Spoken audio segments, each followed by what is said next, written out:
Start date 10/13/2017. It's October the 13th, the Friday of the 13th in October of 2017. I've got really interesting quandary here. I want to talk about the things that I experienced this week as part of the marketing industry and the live streaming industries. And I've kind of like stuck with something because I live in Southern California, and California has gone on 4 days of horrific fires.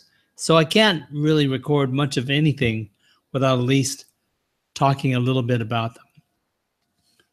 And so just the summary, because most people won't know the extent. I don't know the extent, but I have an idea of what's going on. The statistics tell something of it. 182. Oh, by the way, this is Roland from MinMax Media doing my Friday vlog, which is a rant and rave and an expose of things that I'm thinking and my opinions. That's all you get from me anyway. Facts, I don't know. Things that I believe, yes. And what I consider to be my best representation of what's going on around me and the things that I am assessing and behind and for or against or whatever, and feel something about. You get that here on Friday Vlog. So the first thing is talking about the California fires. Devastating. They're still burning. In some places, more in control now and kind of petering out, but in other places, not in control. So without trying to assess that statewide, let's just start off by saying my heart goes out to everybody who has been affected by this. And we're going to elaborate on the effect in just a moment. But it's got to be cataclysmic, as Aaron Avila says, and life-changing, and significantly, it turns the page. It switches chapters on us, rips the horse out of you in the middle of the stream. You know, all these things happen in the midst of this kind of a catastrophe. You know, Hurricane Irma, you could see it coming, and you had some prep time, and it was reasonably, you had some warning, and still we had deaths in that. And a lot of devastation where land was just cleaned out and leveled, like a big giant, several miles wide foot came along and stomped everything in its path, footprint by footprint. And that's kind of how these fires looked, except for it left a big burnt mark. Just amazing. So more on the statistics, because this one really caught me. 32 people dead. Now that's horrible. I think that pretty much starts to challenge Hurricane Irma, if I even remember correctly. But this is the statistic that really got me. 400 people missing. 400 people reported missing. Now, a few will turn out just got lost in the shuffle, lost communication. But they're finding people in the ashes of burnt homes. So who knows where that goes from here. 400 people missing. Obviously, a lot of that's from confusion and lack of communication, so it'll be misleading, and some people aren't necessarily in danger, but just out of touch. but potentially there's a lot of people there who may have suffered dearly from this fire, from this series of fires. So there's like 17 burning right now. So they say, they mark on the map 17 major fires. But what we don't know is that there's dozens of smaller fires. And all it takes is one little fire to burn a house and to threaten lives. So there's a lot more going on and a lot more at stake than we can wrap our brains around. People working really hard, thousands of firefighters and the police departments and rescue workers and medical aid, and oh my God, and just feeding these people who normally go to work during the day, take care of their families, and live their lives in a home, which now no longer exists, possibly without their car, without their job, without their transportation lines and communication lines and electricity. All that's gone. They're relocated out of their houses in a temporary zone while they're figuring out what they're going to do with their lives after they've lost everything. I can't even imagine it. I see it going on. I know people who have been through similar things. We have a few people who we know from the live streaming world who were close to it all. Barbara Quick lives in Paradise, which is a small town in Chico. And just a few miles away on the other side of town, the fire in the canyon was threatening Paradise. So there was a possibility that she was going to have to get evacuated. But they were saved from having to do that. But by the way, I mean, she lost her dog a couple weeks ago, but her husband passed away last week. And so it's not like, how much more do you want to put a family through, right?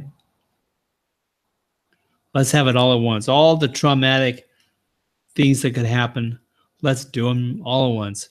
And that's kind of how it feels for them. So my heart goes out to Barbara Quick. Glad you're safe, and I'm glad you're okay. You and your family and your dogs. And then Aaron Avila just got through streaming a dozen or so videos of live circumstance as he and his family evacuated to his brother-in-law's house, somebody's house, a relative, and stayed there temporarily as the fire was regained control in the area that he lives. And now he is, after 3 full days, going into the 4th day, he is actually back in his home and reasonably safe and sound. But they've been out, lack of sleep, travel, worried about stuff, and tripping around trying to take care of themselves and dodge a massive fire that basically pretty much started in, among other places, right there in Santa Rosa where they live. Well, they live in a small community adjacent to Santa Rosa. So Aaron Avila and Rebecca and Ryan and all your family and the people who were in that immediate vicinity, my heart goes out to you too. And because of this, we can be a part of the mourning group and the worry group and people sitting back and saying, oh, gee, that's too bad. Or we could be part of the solution, which is a much tougher thing. We've got to polarize ourselves.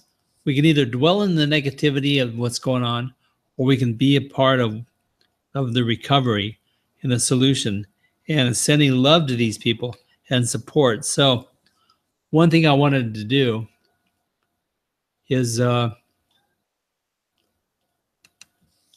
wanted to post the, let's see, how do I do this? Oh, I know how to do this. This is a screen share of the American Red Cross. And if you take a look at this, I'll show you how to make a donation. And even if you can only donate $5, I say do it. So this is the Red Cross website. And if you scroll down, like that's the top of the website. But if you move down to the bottom here, you can make one-time donation of some amount of money, and you can go down to the drop-down box that says, I want to support, and then disaster relief. And if you want to catch up with Hurricane Irma, Harvey, Maria, whatever, there next to the top is California wildfires. And they're there helping out anyway, but I want to help them help out. So I wasn't able to donate that much, but I gave what I could, and I just donated right from this website when I just clicked on wildfires, California wildfires, and I made a donation right here. So people might ask, well, how much of my money goes to the recovery and how much of it goes to administration and so forth? Excuse me while I clear my throat.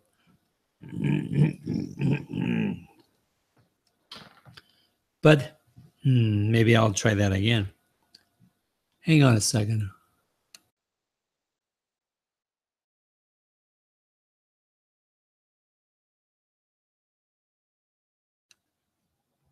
Quite honestly, it doesn't matter what percentage of what goes to what. What's important is that you join the vibration of the healing, join the vibration of the recovery. And whatever you can give, you give. Just think about it. If everybody in the state of California gave $1, and just think about it if everybody across the nation gave 10 cents or $1, well, we're never going to miss that money. I was able to give a little more than $1, but I mean, I'm not expecting everybody to give massive amounts of money, but everybody could be concerned with giving a little bit. And this is the reason why, okay? We think of these fires and we kick back and say, oh, gee, those poor people, those terrible people, how could God let this happen? Let me tell you something. God is not punishing people. This is not the result of God letting it happen or wishing it to happen or whatever. The results that we see in life, in our experiences, we bring upon ourselves. As a community, as an individual, as a human race, we bring it upon ourselves. Because I believe, if I'm going to believe that we create our own reality, by the way, I believe that. I believe that I create my own reality. Quite frankly, I put myself in this wheelchair. Maybe I'm not totally aware how I did it, but I've got a pretty good idea anyway. But I take responsibility for putting myself here. I'm not resentful against God for letting me land here or punishing me or any of that bullshit, because it's all a bunch of bullshit. The truth is that because of the vibrations that I put out as a human being, I now reside in a wheelchair. But the thing is, by taking the responsibility and saying, I know I did this. I know that this is my fault. Nobody else's. Or if you want to even come to that, say, no, I realize I did it. It's not about fault. It's not about guilt. But I know I did it. Now, if we look at what's happening with the fires and all these people in and out and around the fire, nationwide, worldwide, looking at these fires, if you're aware of the fires, even in one little bit, you watch the news and you watch it and it's like, oh my God, that's terrible in California. You are part of the conglomerate vibration that's affecting the situation as we experience it. Now, maybe that sounds funny to some of you. But basically, I'm not pointing my finger at anybody and saying, you caused the fire. But somehow, some way, we were in even a passive vibrational negativity that brought the experience of the fires upon the masses, which includes the devastating fires, taking people's lives, destroying homes, and doing all this. Somehow I'm a part of that. And somehow you're a part of that. But the thing is, we are consciously aware that we're experiencing these fires. We think about them, we're emotionally moved, and it's part of our experience. It's not just these people running for their lives. We're all affected in some respect. But the thing that we miss so often is we can stay there as what we think is observers and watch it happening and say, oh, that's terrible or whatever. Or we can do something about it. We can do something about it. So that's why I'm saying you could check out Red Cross and do something. That's just one way. The main thing is that the polarity of your vibration must be in the realm of sending light to these people and adding love to everyone everywhere who has any disaster happening to them in their lives. So anyway, that's about the extent of what I had to say about the fire. I've got a lot more to say. I've been studying it for several days straight, spending a lot of time monitoring things, watching what's happening to Barbara, watching what's happening to Aaron, worrying that they're not getting back to me. But they finally did, so I'm feeling a little bit better. But everyone experiencing what's going on right now, I can't imagine the recovery plan. Thousands of people whose lives have permanently changed through the experience of what's going on.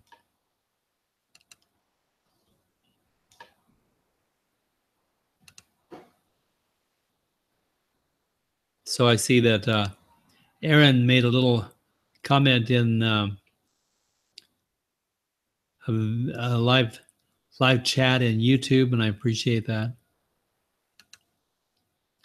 So anyway, that's what's going on with the Cal fires, California wildfires. And so I couldn't even do a Friday vlog without at least bringing it up. Now I spent a little bit of time on it. So now I'll move on to something else, but it doesn't mean I'm forgetting about the fires. It's in me and in my thoughts all the time.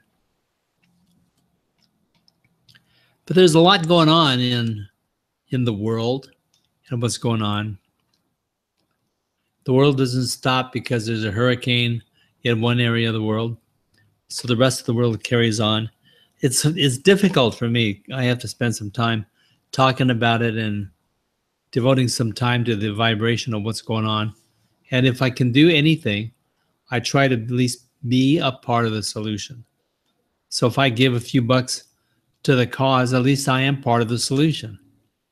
And how much of the solution I can be in depends on my vibration, not how many hours I put in a video, or not how many dollars that I give, but the vibration of my being is what either helps or hinders the lives of these people. So I choose to be a part of the solution. And we can all do that. So observing and acknowledging is one thing, but do what you can. And that's my news for that. So moving on, I've been watching, oh my God, I could spend Lou Bortone. I both respect the man and have issues with him at the same time. He's a marketer, but he's a traditional marketer, and he makes very clear that every video, there's only one purpose: to make money. Now, that wasn't verbatim, that wasn't word for word, but he made it very clear. The reason you make the videos is you can make profit off of the production of the video. And if you're going to make a video, you have to have a call to action and lead people to a place where they can buy your book, opt in, get your freebies, and make some money off these people somehow. And that's his philosophy. And I think it goes so much deeper than that, because I come from that school of thought that says, do what you love and you'll eventually get paid for it. And so I believe that you don't have to have a monetization plan for it to grow and build into something that eventually will indeed pay you back. Now, yes, you have to have a strategy. Yes, you have to have something to sell. Yes, you have to have services rendered that people can optionally pay you for. But if nobody knows you exist, it doesn't matter what kind of a product or service you put out there. So it's very important that in the early stages of exposure, without limits to who can watch and how much people can love you and like you and follow you, you've got to get the content out there so people find out who you are. And that takes developing a repetition and a regularity for your broadcasts and what you're doing. So eventually people can say, oh yeah, I like hanging out, even if it's virtual. I like hanging out with this guy and it's fun and I like what he says and I'm pretty much in agreement with what he says. Now you've got the start of some kind of following. Even if it's a few people, it's a true live following, instead of having a mailing list of 1,000 people and seeing how many people you can accidentally get to buy your stuff when it's not worth anything in the first place. That's a completely different marketing game. So what Lou Bortone says, he's got a 30-minute video with another person named Rob Schultz. And they came out and did that. Rob Schultz is kind of like helping sort of escort the interview in a way. And Lou Bortone says, I'm going to give you 3 things that are, how does he put it? Video profit power. Give a good name to everything, right? That's catchy. Video profit power. In other words, make money with videos. 3 ways to make money with video. Now, when I think of 3 ways to make money, that's a pretty complex thing. I don't think you're going to give it to me in a 30-minute video. But he attempts. So I could make a long story short, but I do want to take a little bit of a walkthrough. His first one is build a tribe of engaged fans using Facebook Live. Now, there's a lot more to it. You got to know how to do it, not just what to do, but how to do it. But we'll accept that, number 1. Second one, leverage video podcasting, in parentheses, vlogging, for visibility, credibility, and profitability. In other words, build the know, like, and trust issue, which I'm all behind, I agree. And then he goes, you get the eye flaky effect. Now that's what he calls it, eye flaky effect. Actually, it's spelled eye flaky effect. IFLIAKY, an acronym for I feel like I already know you. And there's a lot of truth to this, because in the video, when people watch a video, after you get done and if they like you, they go, wow, I feel like I just talked to this guy. Or if you interact in the video with live streaming, sometimes you get to actually talk to the people, right? They message you and you read the message and you talk back and you give them an answer. So you feel like you're direct communicating. And then the people really feel like they know you. So there's one thing to use video, and there's the second thing, using live streaming video. And live streaming video is the way that's going to make a difference. As Ted Rubin says, it's the most important trend for internet marketing for 2017. Now, it's the most important trend. We're on the upsweep of the users, so we're still in the early adopter stage. And one thing that Lou Bortone says, I've heard it say 3 times in 2 weeks, that according to Cisco's reports, by 2020, 80% of the exchange of information online is going to be via video or using video. And I'm getting sick and tired of this statistic. He uses it over and over again. Cisco says 80%. Cisco says 80%. Back in 2014, we were predicting that in 2017, video was going to represent 70% of the data consumed. So I don't think that we're really quite approaching that, but the wave is moving that direction, right? Everybody's talking about video. But we were making predictions back then. Actually, I started really powering down in 2013, September in 2013.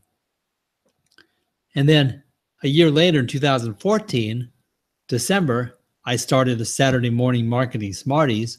And now, as we're approaching December, we're approaching actually right now, we're 5 days away from the anniversary of my very first Saturday morning marketing Smarties. So in another 5 days, I'll have been doing this for 3 solid years.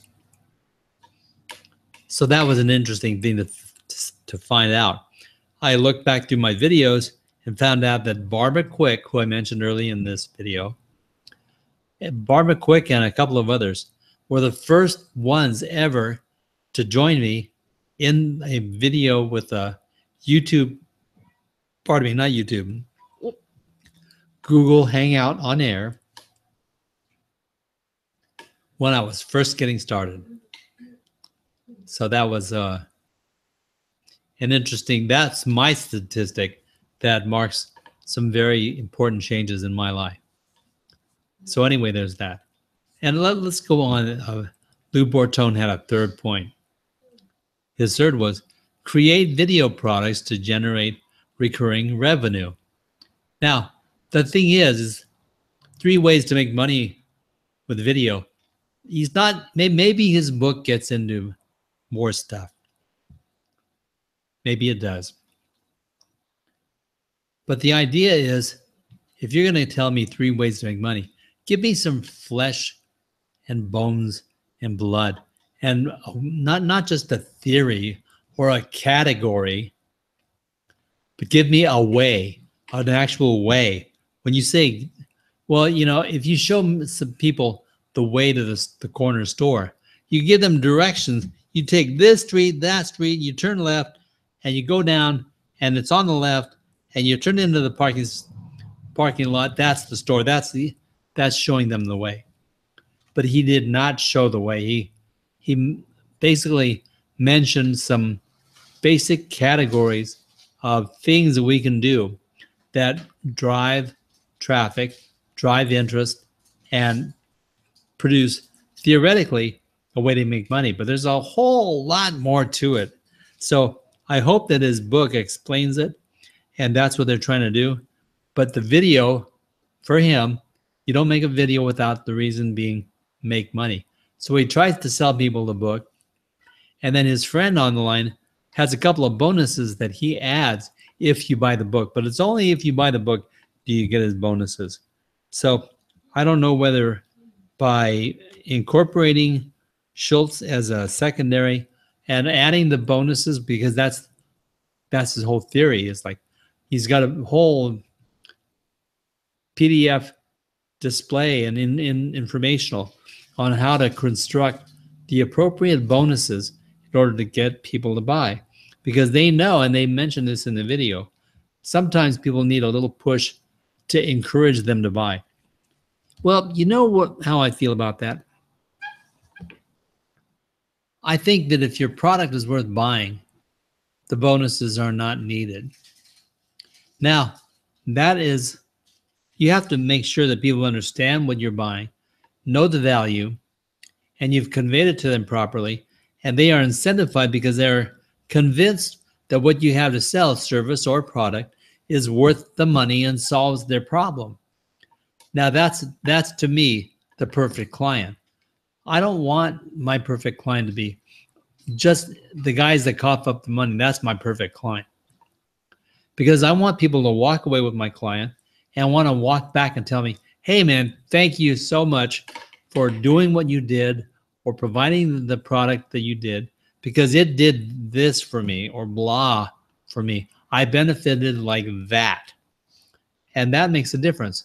And that means that what I'm producing and what I'm doing is indeed of value to the people.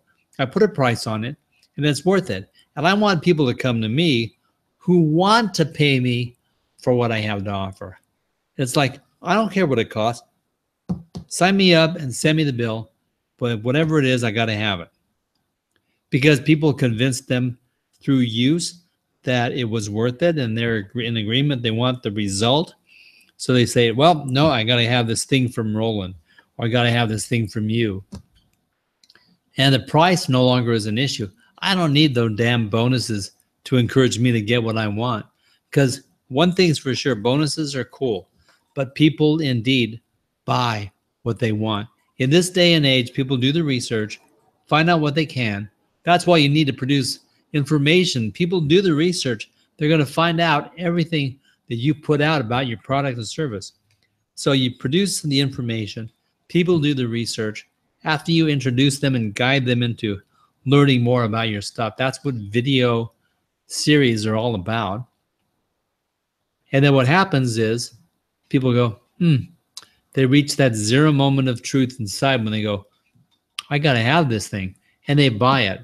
And the money is almost secondary. Those are essentially the only clients that I want. I don't want a bunch of 30% of my clients being accidental buyers or impulse buyers or people that got caught by my funnel and they're part of my return on investment. I'm not big on statistics and I don't want to score this just for their sake. If I get thousands of happy campers, great, but I want them to be happy campers. So I'd rather have one of those than 1,000 of people who are like, like this. So, Lou Bortone, to sell your book, I understand the video has done its purpose. But then I noticed that this was done October 11th, 2017. That's, 2 full days ago. And the videos only had 28 views. So what kind of a marketer are you if you're making a video and you've got all this stuff, this great experience, and you're the video master of all videos, and you're promoting that, and you're in your YouTube, you were in YouTube like 3 months after they opened, you were producing videos. That's what he claims in this video. But you've got with 1,600 subscribers, which is not that much to be in YouTube since 3 months after they started. They were bought by Google. He's got 1,600 subscribers. My guest tomorrow and Saturday Morning Marketing Smarties has 1,800. So he's got you beat, Blue. He's only been doing this for a couple of years. But with your subscription rate, you've got 28 views. So I don't know what that says. Either your saturation point is very, very low and very weak, or you're not pushing this video, which why would you do it? You only make videos to make money. Why would only 28 views have gone? And 8 or 10 of those are you and your friend. And, because you got to watch your video, right? And criticize, critique yourself. And so I know that a couple of those views are you. So you say 28 views. Why don't you have more views on the video that you're trying to make money on? You're trying to promote your book. Oh, and the book is another story. I'm not sure I want his book. When it comes to experience, I've been doing video. I've been recording in front of and behind the camera and in the publishing and in the development stages for about 30. Actually, I figured it out the other day. It's over 4 decades. So I was editing when editing was on 3/4-inch film. And these big cameras that break your back as you carry them around. So we've been doing that. I've been doing that for quite a few years, the 1980s. And I've been doing various filmography. I've been organizing scripts for video purposes, done a lot of those. But if I were to come to you now and tell you, oh yeah, Roland, the video master, I can make up all kinds of stories and tell you a name for myself, that would sound pretty damn impressive, but that doesn't change who I am. The day and age has changed, and there's a lot of difference between now and back then. It's all digital. It's all done online. It's all smartphones. A lot has changed. But a lot of the experience that I have does translate into things that are practical in this day and age for live streaming behind a camera in your own studio or your home, and the techniques for using a microphone and stuff. I can't help the fact that I sit crooked. That's tough. So I mean, if I wanted to produce it right, I look into the camera and I sit with my shoulders square and do all these things that they say is right out of Mike Koenig's book. But it's not necessary. And so I like teaching people the minimum you need for maximum impact. And so much of it is built around the authenticity of who you really are, not who you're trying to be, not who you're trying to look like, or not who you're trying to copy or emulate, or the 7-point package that you bought for $50 that's supposed to be 100% guaranteed to turn you into a success. I don't believe any of it, because it boils down to who you are, whether you're going to be successful or not. I don't care what formula you try to use. And that's another big story. But Lou Bortone's book, I said it last week, I'll say it one more time. Basically because this is the kind of thing that will make or break some marketing. Now, Lou Bortone, and I'll get off your poor back after this. I do admire you for a lot of reasons. You have a lot of things that you say that are right on time. But I'm, no like and trust. I don't know that I like you, and I don't know that I trust you. I haven't decided yet. But I'd rather people watch this video and say, I don't like this guy, I'm going away, and click and go, and no hard feelings, I understand. Instead of sit here and try to talk, I've got 3 or 4 viewers. I'd rather let you go than sit here and try to act so nice that I turn you and convert you and turn you into a subscriber. Oh, by the way, subscribe to my YouTube channel. No, I'm just kidding. This is a day I'm not trying to build my following, do anything. I am just here on my Friday vlog to express myself. And so let me finish the expression on you, Lou Bortone. Lou Bortone. He's got a book that he came out with. It costs $18.55 on Amazon.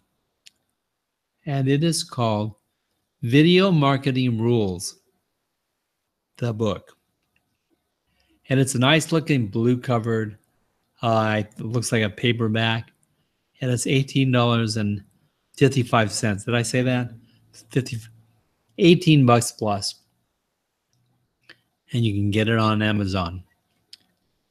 But now, without reading any of his rules, he's offering them to us, saying, here's my rule number 2. And this was from a day or 2 ago. Probably a couple days. Oh, pardon me. No, this was from a week ago. This video that we were talking about was just from today, I think. So anyway, for a week ago, he sent an email supporting and trying to promote the book. And this one said, here's my rule number 2 from the Video Marketing Rules, the book. Here's the rule. Ready for this? Focus on your message, not your mascara.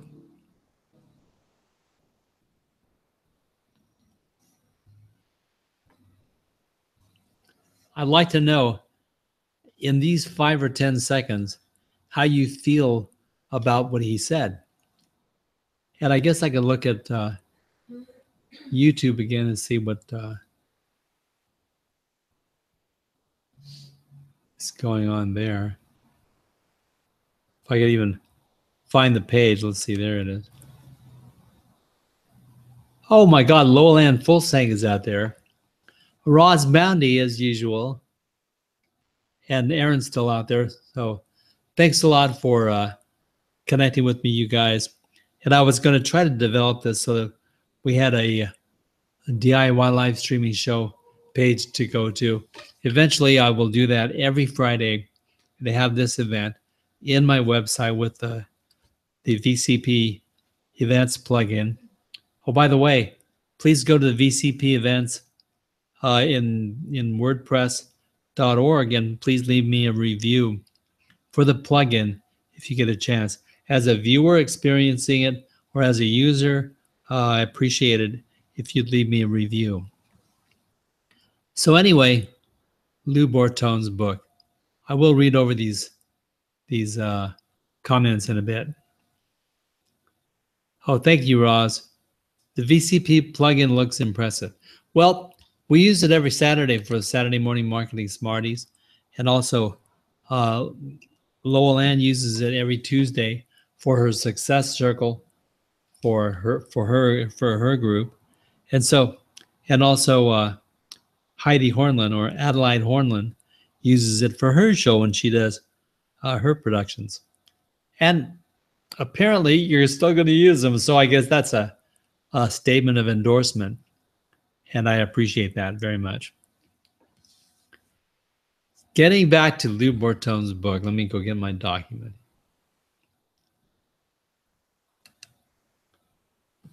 So, video marketing rules. Rule number 2, focus on your message, not your mascara. This blew me away when I heard this. Now, not because I'm a sexist, because I'm probably the least sexist person among the people who might be considered such, but I'm not a sexist. But I felt, on behalf of women, somewhat taken back by the statement, because, you know, granted that there are some men that use mascara for various reasons. I'm sure that TV newscasters probably wear makeup all the time, which includes mascara. But most guys, you have to admit, probably don't go working mascara to their eyes before they go on video. Now, I never use any makeup. Probably shows. But I really don't plan on it either. But to receive that, all of a sudden I feel like, wow, Lou Bortone's not even talking to me. He's not even talking to me because I don't use mascara. So for me to think of it before the message, to me it was like, okay, you're saying all of you who use mascara, figure the message first, not your mascara. And if you use mascara, you're probably a woman. This is what I'm thinking he's thinking. And it's not really totally fair, but it's where my mind goes. And I think that most of you will, if you don't agree, you will at least understand why I moved into this line of reasoning. So then either Lou thinks, I think, that he's mostly speaking to women, or that he's mostly speaking to affect women, and that women are affected differently, and appreciate the humor of him being sexist and talking about mascara, or he's just being an idiot. Now, what is his intention? What is his intention behind that statement? What did he hope to achieve? I could have thought of a lot of ways to say it. Maybe just focus on your message. But he had to say, focus on your message, not your mascara. So to me, that was somewhat belittling against women, and just for the sake of being cool with his words. Now, if this is an indicator of what the rest of his book is like, even if that represents 5% of the nature of the rest of the book, I'm not sure I'm interested. because I think that that was a blatant disregard for humanity when he said a thing like that. Very, very belittling towards women, basically saying, you're more concerned with your makeup than what I'm trying to tell you here. So forget your makeup for a minute and just do this. And I don't care if it's a smart thing that he said or not. He could have delivered it so that it was received by everybody, the general public. Women would not be suggested to be segmented or different from men. The men would not be isolated and segmented away, and his message would have gotten across. So if this is the focus that he has permeating his book, so far I'm not encouraged to spend 1855. I don't want your book, Lou, but it's because of what I've consumed of you that makes me want to buy it or not. So your whole statement in your video today about use video, use video, use video, great influence, building followings, doing this, doing that. Well, you just used a statement, not even in video, but I'm afraid that you might have written it in your book, so it permeates everything you did if that's the case. And you say rule number 2, this is the case.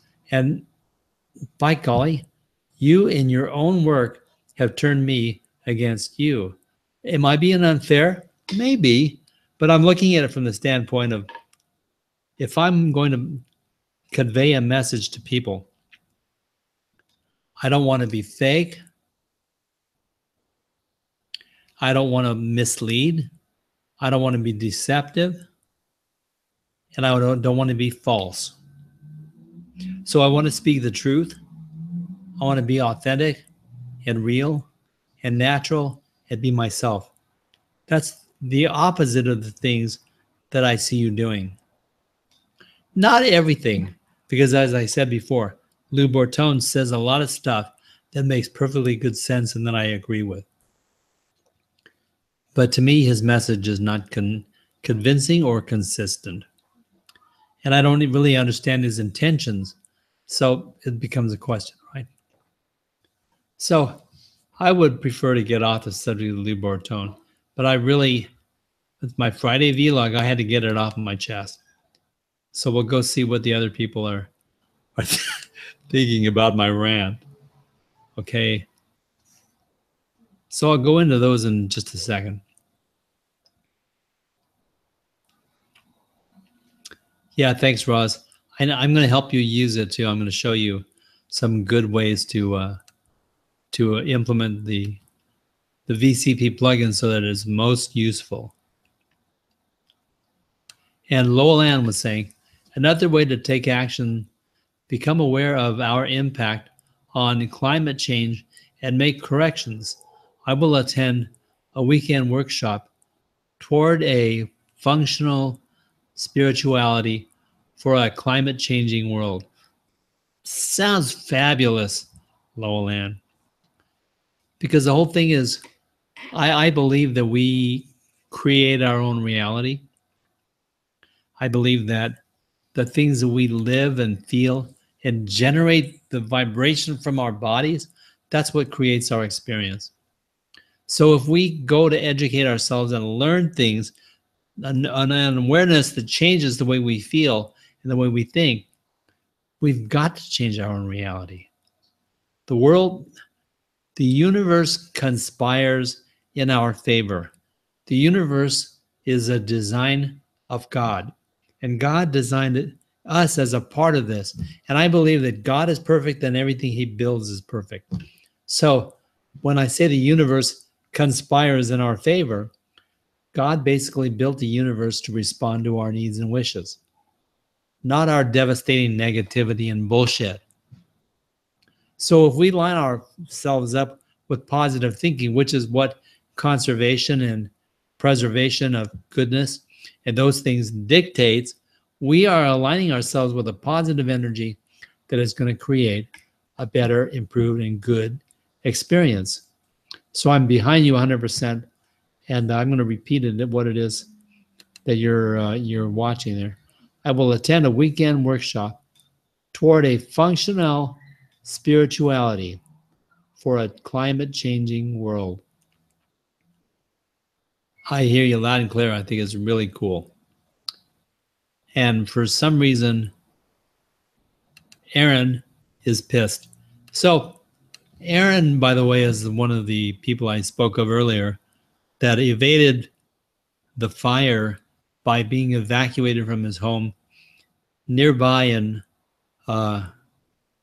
Santa Rosa. Is that the name of the town?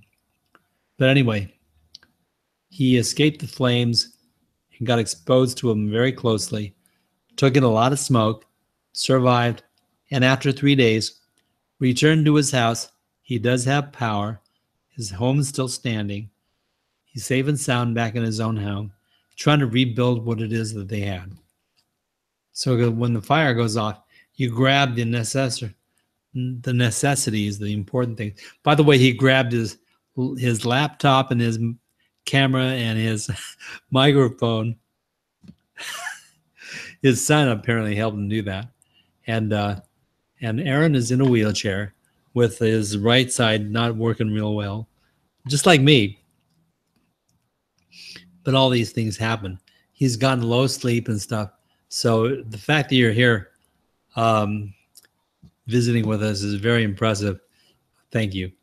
And Roz says, I don't wear makeup. And that's cool because, Roz, you don't need any makeup. You're beautiful. So don't worry about it, okay? And Lowell Ann, I don't know if you do or not, but I love you too. So anyway, I'm just about wrapped up. I've got a lot of things that I could talk about, but probably one of the things that I enjoyed the most of this last week was studying some stuff from Simon Sinek, who basically says, Simon Sinek, S-I-N-E-K, look him up in YouTube and just watch a few videos, especially the one on how, what, and where, or how, what, and why. Why, how, and what, or something like that. Simon Sinek says, an entrepreneur sees what they want to see. Oh, let me start all over. An entrepreneur sees what they want and sets out to get it.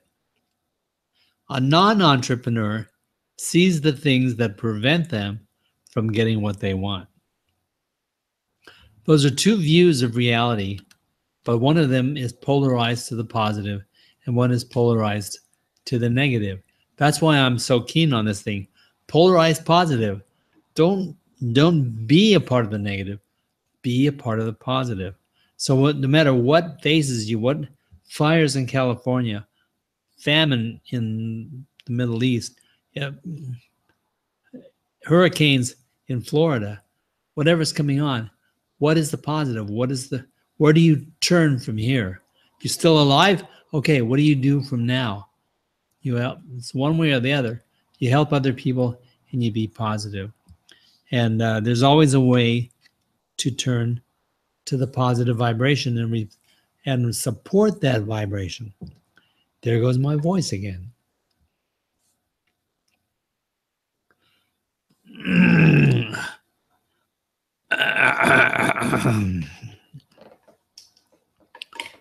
So watch this now. My voice sounds so much better just because I cleared it.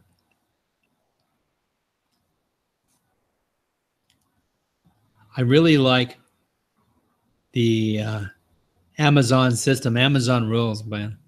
I thought it was going to be Amazon and Walmart, and I still buy from Walmart, but Amazon is winning the game. Walmart is coming in a far second or third or fourth or fifth, but they're doing pretty well also for being non-global, for being more of a North American concept. But I do buy from both. But Amazon's kicking ass. They've got Amazon Prime now, which I'm a member of, which also gives me Twitch membership, which we'll talk about in the future. And also gives me movies to watch on the fly, real time, by choice, by time, and good prices on things that I want to buy. Like I can watch a cutting edge recent movies for anywhere from $4 to $6, and they give you a day or two to watch them. And we've seen some really good stuff. Just staying at home with my 32-inch TV and watching movies and eating dinner. So that's cool. But they also have a price checking facility, a thing called Honey, Amazon Honey. And Honey is a built into the shopping cart and viewing structure for products that allows you to click on something and go there. And immediately below the item, if you have Honey built into the browser as an extension, what happens is Honey searches all through Amazon and Amazon associate businesses, companies that do sell through Amazon and provide things through Amazon, and finds the lowest price for that item possible. Now, sometimes the lowest price is a lot cheaper, but also you have to pay shipping or something. So Amazon Prime, if there's cheap shipping or no fee shipping, that's as good or better a price, right? So you got to watch that. But if Honey can find a better price, it'll tell you. And then it's going to bring up and display the better price. So you've got somebody looking out for you all the time, which I think is a really, really cool feature.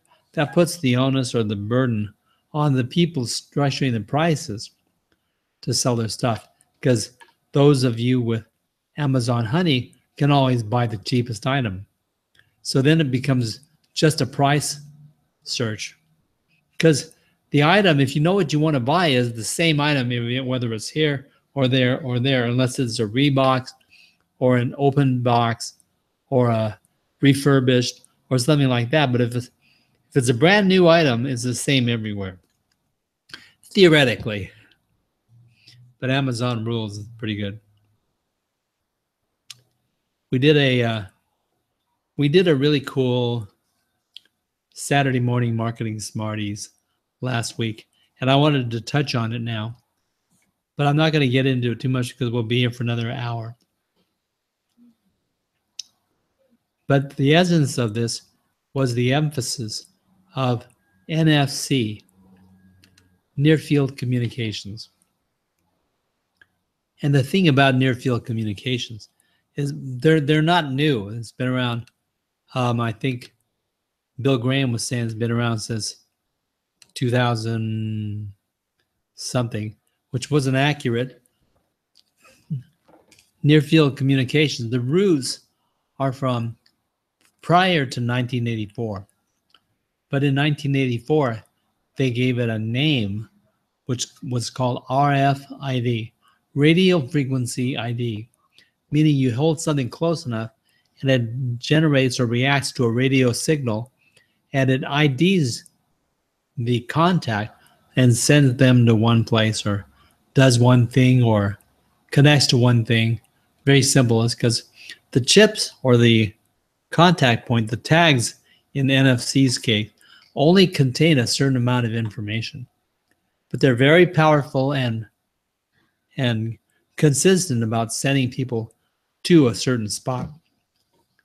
So although they've been coming on strong with NFC and the definition NFC since a little after 2000,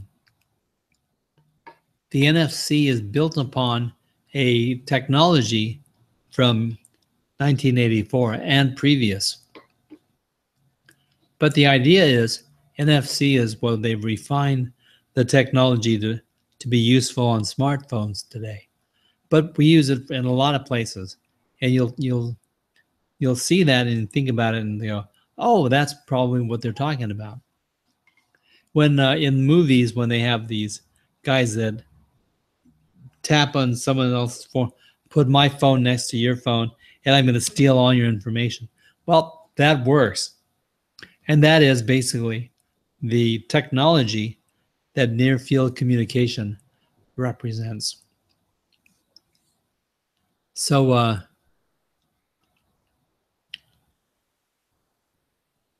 let's see what's happening. Oh, thank you, Lowland. I knew you would, and I appreciate it that you'll drop a little review on that. If we get a half a dozen reviews, people are going to start using the plugin. We'll get some more exposure. So I want to give it to as many people as possible. Plus, Andrew Hatchett posted a posting in his community of 100 some odd people.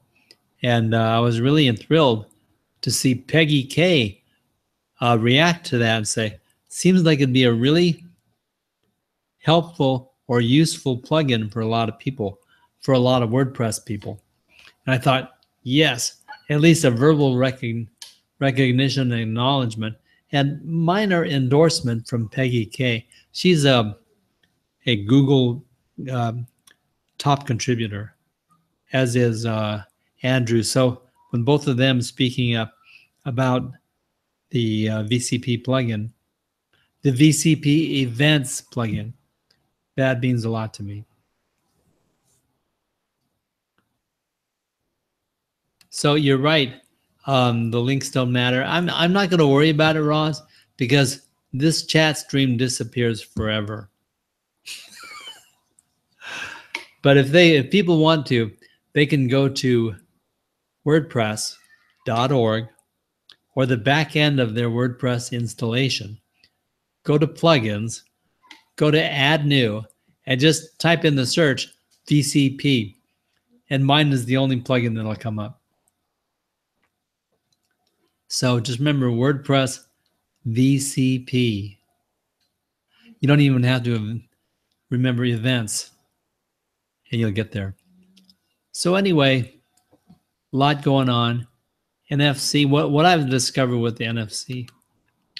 What I've discovered with the NFC is it's not, they were saying, what about security? They're going to use it. The marketer is going to use it and abuse it and turning it into the same thing that we see all over. The people that bark about best prices and black hat marketing techniques. And well, I say, yeah, that's true. But for all its purposes, the concept of near field communications is safer than you carrying your card around, going to the bank and going to the grocery store and using it there.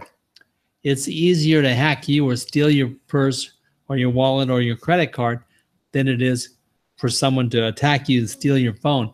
And if they steal your phone, if you have it on, it's one thing. But if you have it off and have it passworded, it's safer to lose your phone with all your data than it is to carry around a wallet.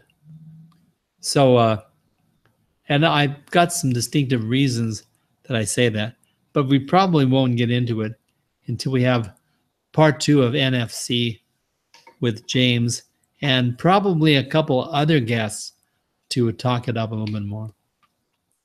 And by the way, this is not to sell you something through NFC. When it comes time, I hope you help me share it. But what I'm thinking is you're going to discover a use for NFC and you're going to figure out how to fund it because it's a really good idea. So anyway, that's about it for right now. I enjoyed mouthing off on a Friday and I feel a bit decompressed. I feel better. I got it off my chest. I got to bag on Lubritone for a while. And I really am sorry about the fires. But what I'm really inspired by is the number of people working to correct it. Even while they're blazing, they're face to face with the fire and doing things. And hopefully everybody that can will do something because we can all do something. So that's my message for a Friday. I feel better about it. And thank you very much.